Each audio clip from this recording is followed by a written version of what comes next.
defense, so the backside of the fort is vulnerable to a ground attack, which is what they're expecting if the South Carolina militia comes in.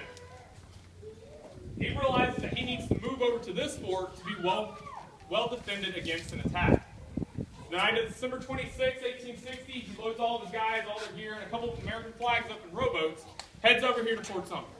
The next morning, Charlestonians will wake up to see a 36 by 20 foot, 33-star American flag flying above this fort. This angers South Carolinians and Charlestonians. Now an enemy force has taken over a fort in their territory. They want it back. Over the next 100 days or so, several attempts to get Major Anderson out of here politically failed. Major Anderson's been given strict orders from the War Department to stand his ground, hold it at all costs. By the time March 1861 rolls around, a general from Louisiana on the Confederate side named Pierre Gustave Toutant Beauregard comes to Charleston to take command of Confederate forces. As he's taking command, President Lincoln is also being inaugurated. Those inaugurations were done in March, back in those days.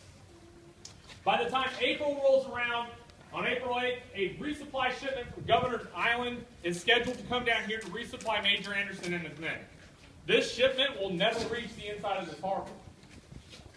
Confederate forces realize the shipment's underway, and by April 11th, General Beauregard has given a final ultimatum to Major Anderson. Leave this fort or be fired upon. Major Anderson stands. So at 4:30 in the morning, April 12th, 1861, there's a 10-inch mortar round that's fired from Fort Johnson, 1.3 miles behind us. It flies over the harbor and explodes above the parade ground, illuminating the night sky, signaling all the other Confederate batteries to open fire on this position. For the next 34 hours, the initial bombardment of the Civil War has started and continues to go on. And during that 34-hour bombardment, one amazing thing happens. The fort does exactly what it's designed to do. It protects its men. Nobody dies during this 34-hour bombardment.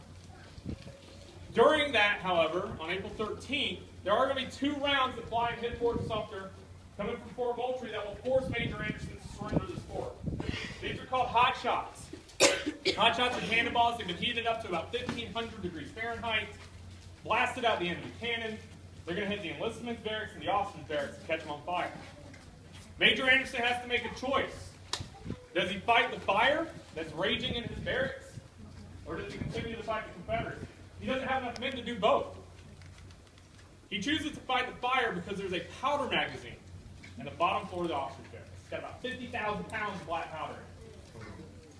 He gets the fire under control, realizing that his supplies are being exhausted. He raises the white flag, and surrender conditions start to be discussed. General Beauregard's conditions and terms are extremely lenient.